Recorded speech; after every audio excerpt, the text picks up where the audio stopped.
This is a Media Lab podcast.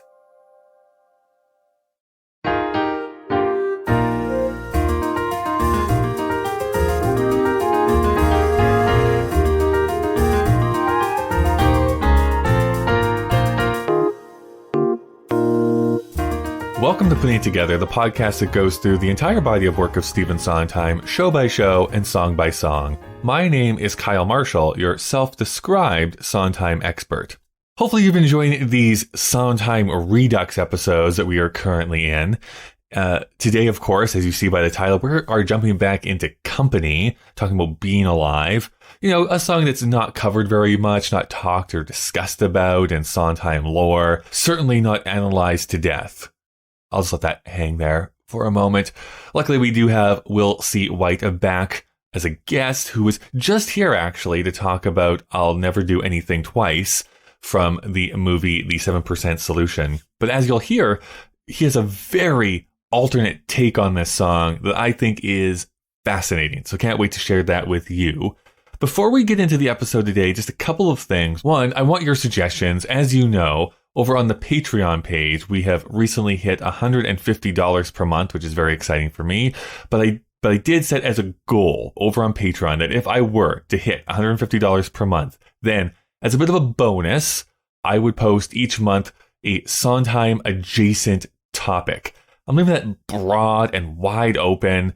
And how I envision these episodes to go is really just a laid back, probably just me talking about some stuff that's going on, a little bit of a delving into the topic, but not like a super heavy deconstruction of what that bonus episode is going to be about. Anyways, this is all as a lead up to say that what has been suggested over on the Patreon is that we'll be talking about Evita, because Hal Prince, longtime Sondheim collaborator, directed Evita. So let's talk a little bit about that show. What I need from you then, is anyone who's listening to this, your thoughts on Evita. Maybe Hal Prince in general, but really thoughts on Evita, whether you've seen the movie starring Madonna, whether you love the Patti LuPone original version, whether you like another Evita specifically. I want your thoughts, your feelings, your hot takes, your cold takes, doesn't matter. Send those in. puttingittogetherpodcast@gmail.com, or hit me up on Twitter, Instagram, @SondheimPodcast. Secondly, I do want to get to an email that was sent to me. This was sent in from David. He actually sent in a few different things. Apparently, where he is living, there was a production of Anyone Can Whistle, which is mind-bending. A bunch of people apparently left at the intermission, which is too bad, but that is a fact that he let me know about. But he wanted to call back to the episode on Welcome to Kanagawa, where he said he was struck by the line, but with appropriate veneering, even Greenwood has its charm. So he writes, while obviously it works in the context of the lyrics, I also think the fact that it sounds like venereal could well be intentional. With any other writer, I'd think it a coincidence, but with Sondheim, it feels like there's no such thing. I kind of agree. Ever since I've received this email, I've just been turning it over and over and over in my head, and it feels like it could be. I mean, within the context of who is singing that song, the fact that it is a pretty similar root word, I don't know. Love to hear your thoughts on that too, but I feel like there might be something that Sondheim is subtly and cheekily playing around with. All right, there's no sense beating around the bush any longer. Let's jump into this episode with Will C. White talking about being alive. Someone to hold you too close, someone to hurt you too deep, someone to sit in your chair, to ruin your sleep. That's true, but there's more than that. Is that all you think there is to it? You've got so many reasons for not being with someone, but Robert, you haven't one good reason for being alone. Come on, you're onto something, Bobby. You're onto something. Someone to need you too much, someone to know. Will, thank you so much for returning back to the show. A pleasure, Kyle. Thanks for having me back on. It's like we were just recording mere moments ago. Funny that. Funny how that works. I to pull the curtain back a little bit for the listening audience, we're in our kind of what I'm calling Sondheim Redux miniseries. So we're going through being alive here today and some of the different options that there were for finishing the show of Company. And two things jump to mind. One, because this is the first one we're doing, not the first one being released probably, but the first one that we're doing, my guess is that this is going to be much more of a, like a loosey-goosey structure to this conversation than normal. So we'll see how this goes. Secondly, I just point out that Will has never let me forget that I did not invite him on for the company season. So that is not true, Kyle. You said that I could choose whatever song I wanted to, and I thought I might as well pick something from Company since I wasn't on for that season. Let's talk about Company, I guess, a little bit more broadly here. I guess just for you personally, like, is Company best, top 3, top 5? Like, where does it fit for you, I guess, in Sondheim's output? Not top 3, maybe top 5. Something okay. I think it's a very good show with a lot of weaknesses and just weirdnesses. What are those weaknesses and weirdnesses? Well, I mean, and you know, I don't begrudge it not having a plot. In fact, the older I get, the less interested I am in plot as like a device anyway, like it's movies and stuff in particular. Like, I think, you know, ditch the plot as soon as you can. You know, just give me just throw it in the just garbage. Give me No good one cares. Characters, you know, give me good characters, good vibes, good music, and then I think that you've got a show or a movie or something. So, but the structure of this is peculiar, and I think that some of the scenes are stronger than others. But I think the score is very good, and you know, I think that it is interesting. I think it's a very interesting show. You know, rather than one that, like, I would say that I love deeply. Yeah, gotcha.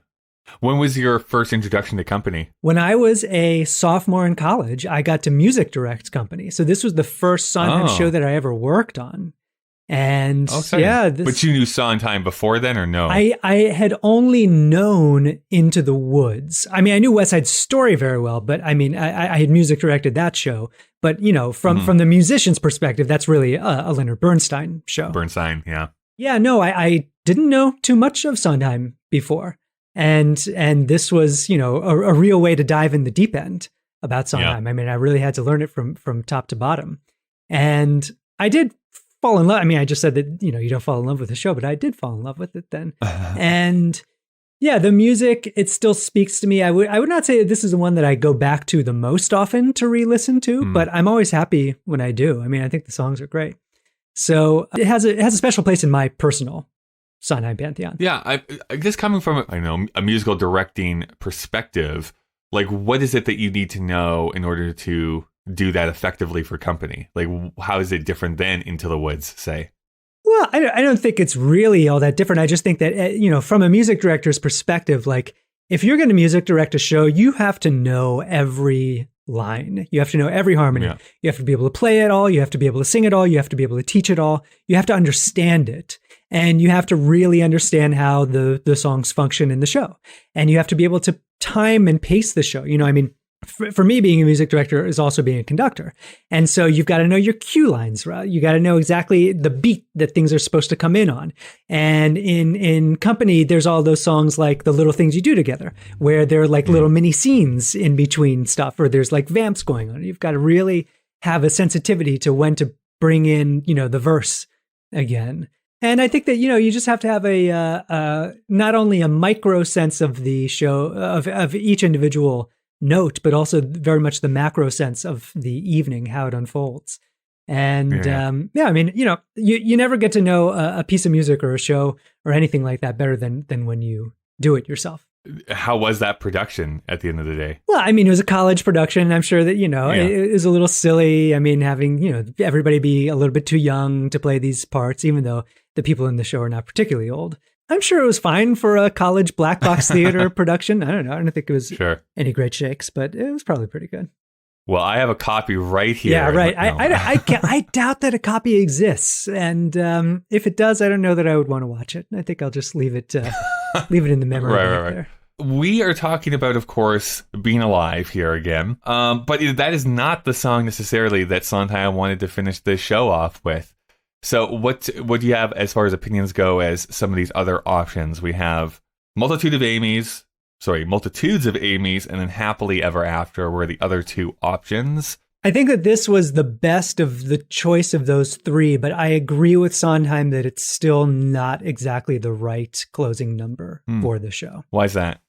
All right, Kyle. So now we're going to get into it. I mean, this is really why I chose this. And I just want to point out, the angry letters are being sent to Will. and they very well might come my way, and that's fine. I mean, I think that I have a bit of a hot take or a very idiosyncratic personal opinion about this show. To me, the end of this show in being alive is a bit of a tragedy. Now, I went back and listened to your previous episode about this song. Right. And you shared a lot about your own personal journey with the song, about how you really identified with Bobby. You're a person like in your mid, late 30s, looking for a relationship, sort of accepting that that's something that you really want in your life. Mm. Okay, so I am about the same age as you, same stage of life. I also can identify with Bobby, but I am a person who I've never had a relationship, and it's something that I have come to realize that is what's correct for me. And the challenge in life has been seeing past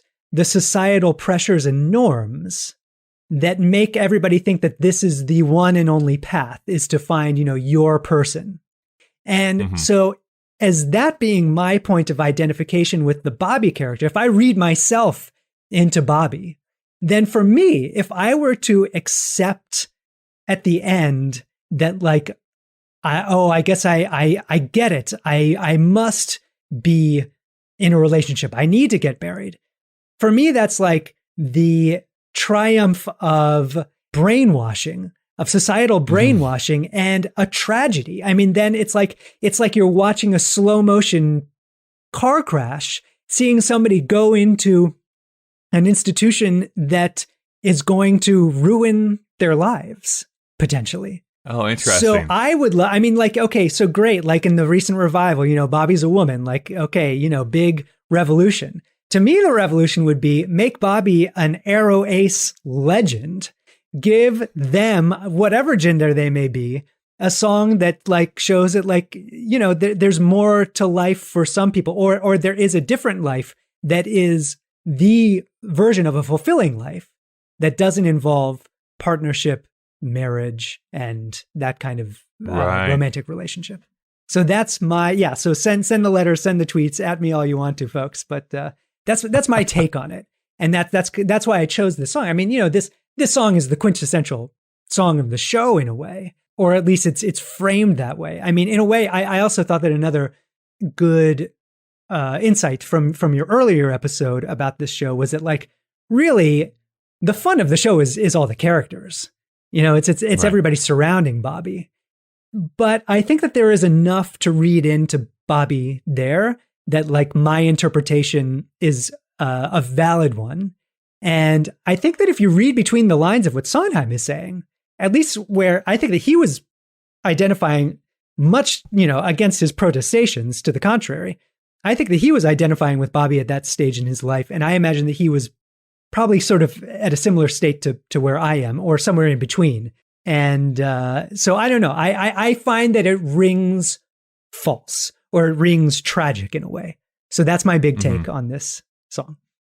No, I want to extrapolate on that. Maybe it's a little bit more, because I think that's such a fascinating outlook.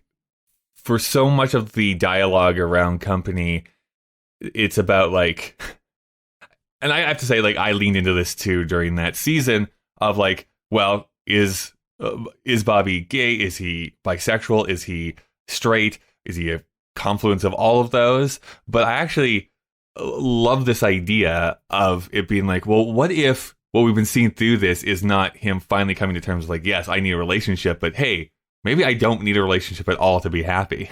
That is an interesting way to pursue this show. I mean, you would have, if you were to do that adaptation, you would have to cut being alive then, because that kind of is what those lyrics are saying. I think you'd have to cut it. I have to find somebody. Yeah, you'd have to cut it, or I think that you could re-lyricize it. There's, I was thinking about this song. What's the genre of this song? Is this a ballad? No, not quite. It's sort of an anthem, I guess. It's somewhere in between those two. It's like an medium tempo ballad with an anthemic property to it.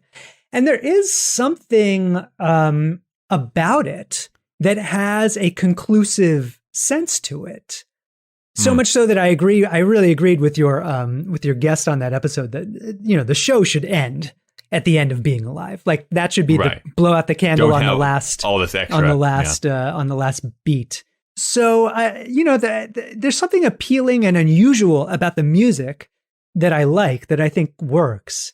And it is interesting that a lot of these lyrics were part of that happily ever after song that was cut, and the music was quite different for that. So I think that where he landed musically is appealing, but I would love to see a new version of this song. Let's just talk about Happily Ever After for just a moment. Because Sondheim writes in the book Finishing the Hat, this is the song that we opened up with in Boston, and it's a bleak message. Sorry, It's a Bleak Message was not the end of the show, however. It was followed by this epilogue in Central Park. That scene was cut because the show was running much too long, and after it was gone, Happily Ever After seemed too much of a downer. As Hal persistently called it, he fervently urged me to write an up song to replace it, but I argued that a sudden positive song, one without irony, would be unearned and pandering, not to mention monotonous, since there would be only one thing to say, namely, marriage is wonderful. Michael Bennett came up with the idea of using the same technique of interlaced spoken voices from Robert's friends that we had used in Side by Side by Side, helping him to break through his moment of crisis. That suggested to me a song which could progress from complaint to prayer, thus being alive. So I think you're right. He does share some of your views that he felt like Being Alive was just much too optimistic to end the show with after all the stuff that had come out here. Right. Because when you listen to Happily Ever After, like, it is a bit of an ironic song. Like, the Happily Ever After is not actually truthful in that song. Someone to hold you too close, someone to hurt you too deep, someone to love you too hard, happily ever after. Someone to need you too much, someone to read you too well, someone to bleed you of all the things you don't want to tell. That's happily ever after, ever, ever, ever after in hell. I agree, and I don't think that even in my interpretation of things would be a fitting conclusion, because it is so dark and bitter in a way. And I think that there's a way to do the ending that I'm talking about and have it be a positive revelation, rather than just dismissing marriage as, this, I don't know, this negative thing.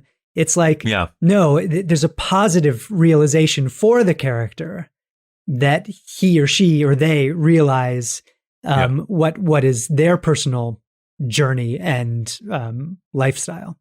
In some weird alternate timeline, some new producers on Broadway wake up and like, know what we need to do? We need to rewrite Being Alive for this company revival. Will White is who we're going to commission to do this.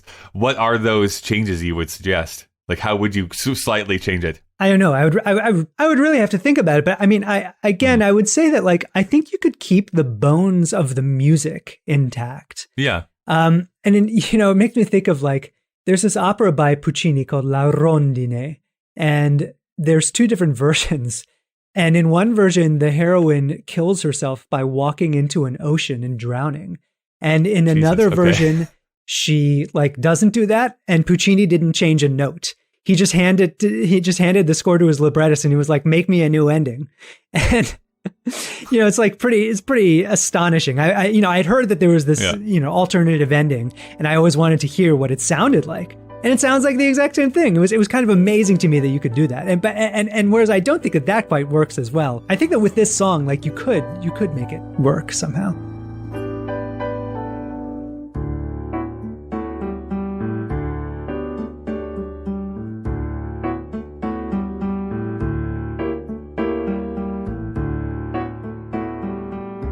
So I'm just breaking into the conversation here to let some people know about the people and organizations that help this show continue to go. What I normally start off with here is what I'm going to start off with here again. If you'd like to help support the show for absolutely free, you can give a rating and review on whatever app you listen to podcasts in. That's greatly appreciated.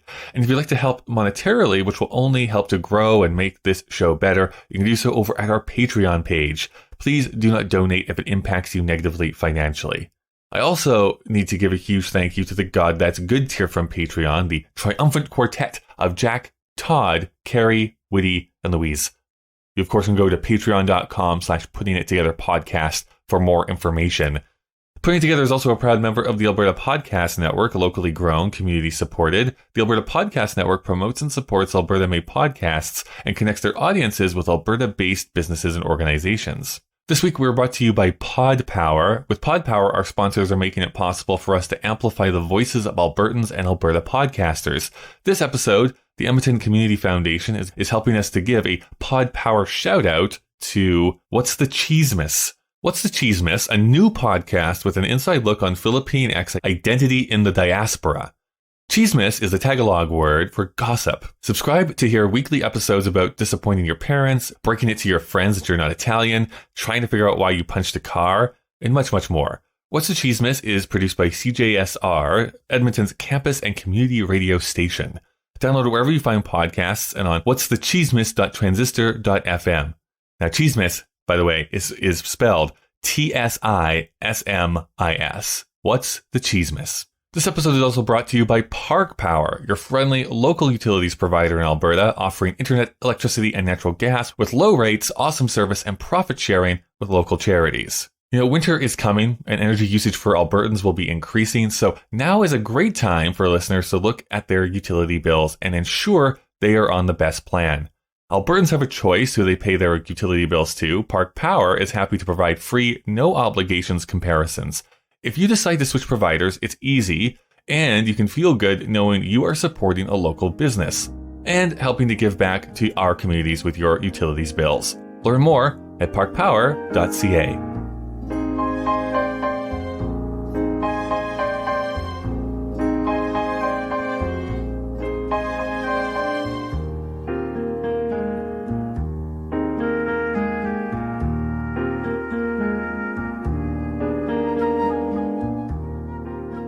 Well, to jump into it here a little bit, how Being Alive is performed nowadays, you have your main character, Bobby or Robert, sing, "Someone to hold you too close, someone to hurt you too deep, someone to sit in your chair to ruin your sleep."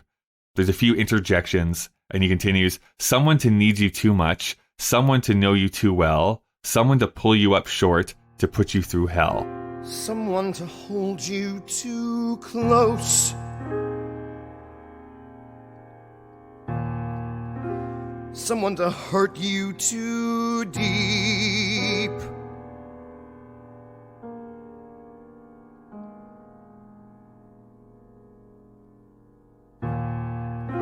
Someone to sit in your chair to ruin your sleep. That's true, but there's more than that. Is that all you think there is to it? You've got so many reasons for not being with someone, but Robert, you haven't got one good reason for being alone. Come on, you're onto something, Bobby. You're onto something. Someone to need you too much. Someone to know you too well. Someone to pull you up short, to put you through hell. You're not a kid anymore, Robert. I don't think you'll ever be a kid again, kiddo. Hey, buddy, don't be afraid it won't be perfect. The only thing to be afraid of, really, is that it won't be. Don't stop now. Keep going. I mean, Sondheim has kind of already said this blatantly in his write-up here, but this is supposed to be sort of a complaint at this point. Like, he's kind of begrudgingly saying these words out loud. But as far as the music and these lyrics go together, I'd like to know what your analyzing of it is. Yeah, I think it works. I mean, you know, I think that this is the best version of what he was trying to do. You know, I mean, of what the assignment was, basically. And I think that the complaints, you know, they read as that, and then he has this revelation that, you know, it's so much more than that, and these are, you know, complaints that are worth it in the end. I feel like this song has a lot of echoes of Sorry Grateful. Yeah. You know, I mean, that's sort of like, if that's like the thesis, and then Side by Side is sort of a midpoint, and then this is rounding out that arc, or and his take on marriage. Only because I was not anticipating this reading of the song. I'm spitballing here. I wonder if you could in this, again, alternate universe, retooled the song almost to slightly change this of like being this acceptance of, listen, I have all these people in my life and they're important people in my life and I still want to hold on to them, but I don't need there to be like a romantic angle to any of these people that are in my life. So it's like friends are important, family is important, but romance is not the most important thing to me. And that could be the realization that he comes to. I think that would be a beautiful thing, because then there's a way to tie in all of the other characters in the show into this. Yeah, they could come into that fold. That's it's a much fuller sense of life and community. Anyways, this has made me think a lot here, Will. How dare you? Make me think. Of course, Robert goes on. Someone you have to let in, someone whose feelings you spare, someone who, like it or not, will want you to share a little, a lot, some interjections, and then someone to crowd you with love, someone to force you to care, someone to make you come through who'll always be there, as frightened as you, of being alive, being alive, being alive, being alive. Someone you have to let in, someone whose feelings you spare, someone who, like it or not, will want you to share a little, a lot. And what does all that mean? Bobby, how do you know so much about it when you've never been there? It's much better living it than looking at it, Bobby. Add 'em up, Bobby.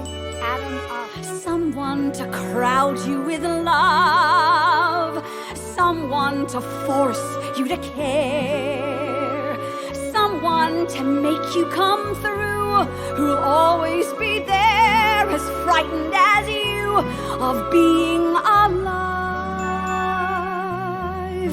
being alive,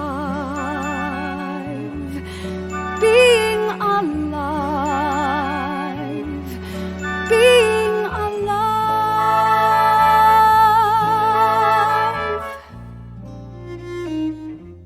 I guess I want you to answer this two ways, Will, which is, what do you think being alive is for Bobby in this moment in the context of the show?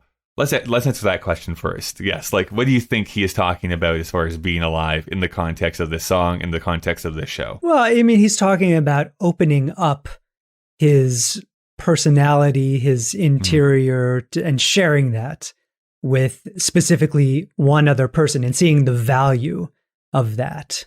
Would you agree? Yeah, I would. Yeah, I would agree with that. And that sometimes you have to and that you have to accept the negative externalities that go along with that, and the negative internalities, even more to the point, I would say. And that, you know, you need somebody to break through. I mean, that's the word that he uses, is that like there has to be this other person who's going to crack that exterior for you, which I think is sort of an overdone trope. Yeah, I mean, it's true enough. I think that I think what is so interesting about this song is that acceptance of negativity isn't necessarily a bad thing. Mm-hmm. You know, there's this recent, well, I guess not so recent anymore, but recent-ish Pixar film that I just have a deep love for, which is Inside Out. And what I love about the message of that movie is basically, hey, sometimes it's good to be angry, sometimes it's good to be sad, sometimes it's good to be all these other different things. Which is, I just think, an interesting message you don't hear a lot. It's like, you know, be happy, like try to suppress being angry, that sort of thing. Whether you're talking about like a romantic relationship or a friendship or even like a familial relationship, I think that all applies, where it's like not everything is going to be like sunshine and rainbows in any of those types of relationships. But it's the ones who are the most emotionally mature that's like, hey, we're having a disagreement, but we're not like hating each other from now on. There's that little bit of give and take. It's like family is the best example of this, or can be, which is like, you annoy the hell out of me, but there's a deeper bond there than just like that emotion that's coming to the fore. I don't know if any of that tracks for you or not. Of course it does. Yeah, I mean, yeah. But I mean, I don't think he's saying that negative things aren't bad. I mean, negative things are by definition bad, but it's just what you accept for what you get. Yeah. I mean, that's the whole setup of this song. What do you get? Right. No, that's true. My other question is maybe a deeper question. So if you don't want to answer, that's okay. But this is what Bobby feels like is the purpose of being, not the purpose, but this is what Bobby feels is being alive. I was going to ask you personally, what is being alive for you? Well, I mean, yeah, I have less tolerance, I guess, for the negative bad things. And I don't see the upside of the positive things that they're talking about. And for me, being alive is, well, I like to be an even keeled person. Let's put it that way. Yeah. So like, when you have this whole sorry, grateful idea that, you're always in somebody's debt. You've always hurt somebody somehow. You've always been hurt by somebody somehow. And then you find a way to reconcile. And, it's this constant dance back and forth. Right. I like getting up every day, feeling the same, feeling basically good, just having great friends, family, people that I can talk to and share with, and, not having to worry that somebody's going to put the mug in the wrong place in my cabinet, which, I mean, if I even have a house guest for like 2 nights, then I start to get very claustrophobic. I'm like, why'd you do that? Why'd you put that there? No, this goes there. So no, but for me, being alive is a very rich experience of ideas and relationships and art and creativity. I mean, I'm a composer, I'm a conductor, I'm an artist. I get to work with lots of people, like as a conductor of an orchestra and a chorus, making beautiful music together, working with people's talents and abilities, trying to thread things together.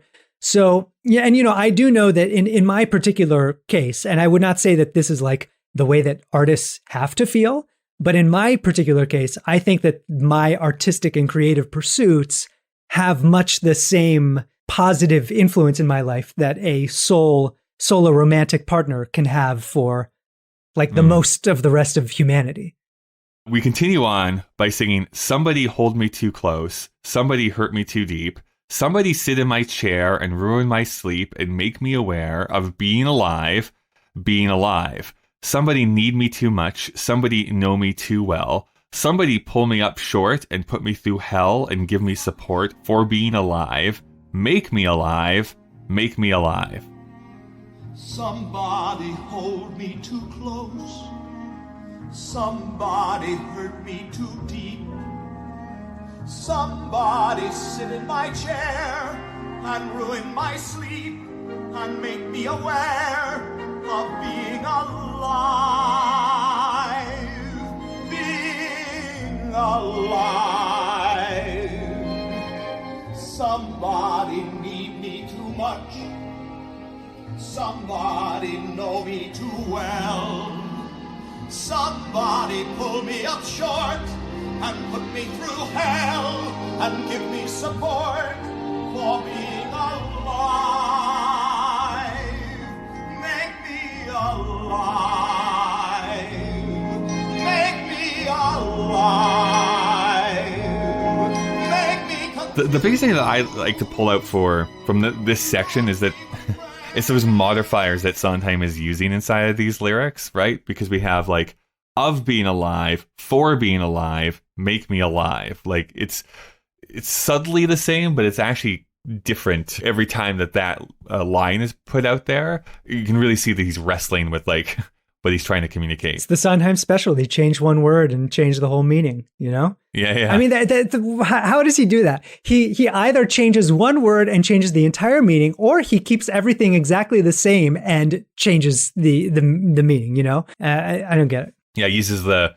Want somebody, somebody. There's... Yeah, thank you. That's like the same thing. It's like you're just putting an emphasis on a different part of that sentence. Mm-hmm. Or 2 weeks ago when we met, and not just a few moments ago, there's that thing from I Never Do Anything Twice, which is like, I'll get in the habit, but I won't make it a habit, however that lyric goes. Yes. Right? Which is like, oh, you're just using the same word. I know there's a literary term for that, and I can't remember what it is off the top of my head right now, but like words spelled the same but have two vastly different meanings sort of thing. So homonyms. I just love it. But yeah. What's that? Homonyms? Is that the word? Oh, thank you. Yes, that is what it is. Homonyms. Yeah, like a master at showing what's going on there. Maybe this will prompt even more letters here for us. But as far as like the new production that, again, fingers crossed, I'm supposed to be going to in April, making Bobby specifically a woman in the newest production, does that do anything? I guess, does that enrich this song in any type of way for you? Or is it basically just the same? You know, I mean, I've heard the recording of the the Broadway production of the new version. I haven't seen the show, so it's hard to weigh in. I would say in that regard. But I mean, I'm sure that there are different slants, there are different angles, there are different aspects that are brought out when you have a woman instead of a man in this role. But I'm pretty confident in saying what they're going for in this show is something that transcends gender concerns, even if it expresses itself differently in terms of gender dynamics in the way that it's played out in the show and that it would be in real life.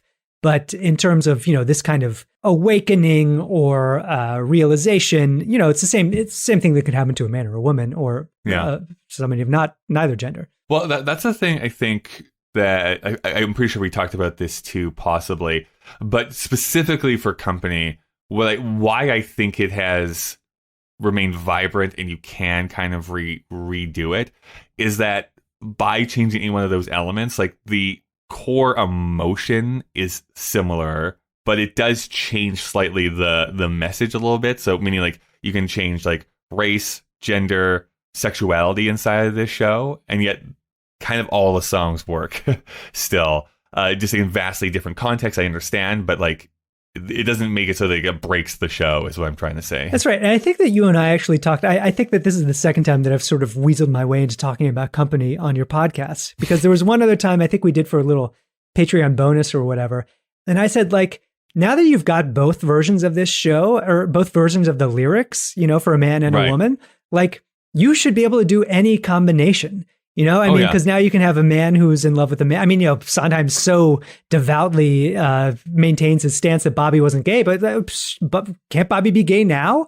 Or sort of pansexual somehow. I mean, it's like you could have a woman sing the original 1970 lyrics, or and any combination thereof. Yeah, and I think that's maybe why I keep coming back to Company too. Is like it's one of those things that hits what I think great art can do is that it can transcend the time that it was created in. Like definitely, like the music of Company, like you can tell it was written in the early 70s, but I think that the message behind it is like it's universal and it's always going to be universal. Yeah, I'll say two things. One, I wish that on Broadway people would get more into doing period pieces. Like I would like to see this staged as a the 1970s show that it was, and that would be in a way I think more interesting with a female Bobby. To really put that in context, and then there's a lot more interesting things you could suss out about the period maybe, and the constraints and what it meant to be female at that time. Oh, 100%. I like when you uncover the fact that in America, I forget what year, it was like 1974 or 5 before women could have a credit card by themselves without having to co-sign it with a man. Wild. So it's like, yes, like let's do a 1970 version of Company where it's a woman, and it's like you are very much in a very different world. The other thing I'll say is that when you say that, it's you listen to the score and you can tell that it was written in 1970, I think that has most to do with Jonathan Tunick's orchestration. It's like they wanted to make it sound so contemporary. And I think whenever you do that, whenever you shoot for like the now thing, all you're doing is dating yourself, in the future. Sure. I think that without the orchestration, the songs have a little bit more of an eternal quality. This is probably one of my lesser favorite Jonathan Tunick orchestrations, although I think it is impressive in its own way. I mean, he talks about how like with this show, he had to come up with a new orchestrational concept for every number. I mean, with maybe the couple little exceptions of like, You Could Drive a Person Crazy. I mean, that had that 1940s, Andrew Sisters vibe. Side by Side has a lot of Broadway pastiche in it. But for a number of the songs, he really, and this song, I think more than any other, like, again, what is this? Like, what, how do you describe this song? It's such a sui generis piece, but I think that the orchestration is a little thick and the drum set, it dates it somehow. And it's that hard thing is like, that sounds like a major criticism I'm using. And it can be, some things become so dated that it's like, okay, it's hard to find a way in. There's a bit of a charm to it, though. Like, I could listen to the original Broadway cast recording of Company, and like that weird synthesizer click thing that happens Absolutely. at the beginning. But it's kind of iconic. It's like, It's iconic. That's how you start the show. Mm-hmm. Yeah. I mean, I say that this is, something of a weakness, but it's a weakness that I love, in spite of it. It's like what you're supposed to do with a romantic partner, apparently. I'm willing to do with the orchestrations of company. Right. It does make you confused, though, sometimes. And that's how we continue on, which they sing, make me confused, mock me with praise, let me be used, vary my days, but alone is alone, not alive. Somebody crowd me with love, somebody force me to care, somebody let me come through, I'll always be there, as frightened as you, to help us survive.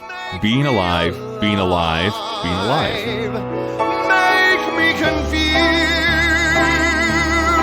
mock me with praise, let me be used, vary my days, but alone is alone, not alive.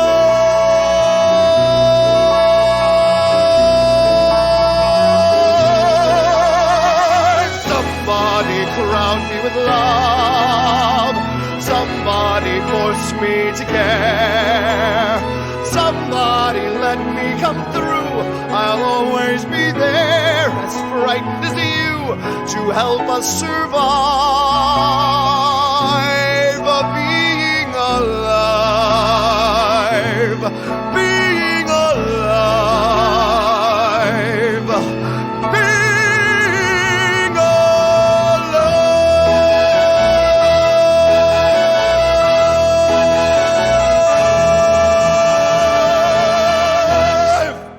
I've got a lyric change swap for you right there to do Let's my do it. interpretation. Alone is alive, not alone. Because don't forget, Kyle, no one is alone. That's right. That's right. That's fun. I like that. I think I do have to also call out the fact that the documentary made about the making of the company album.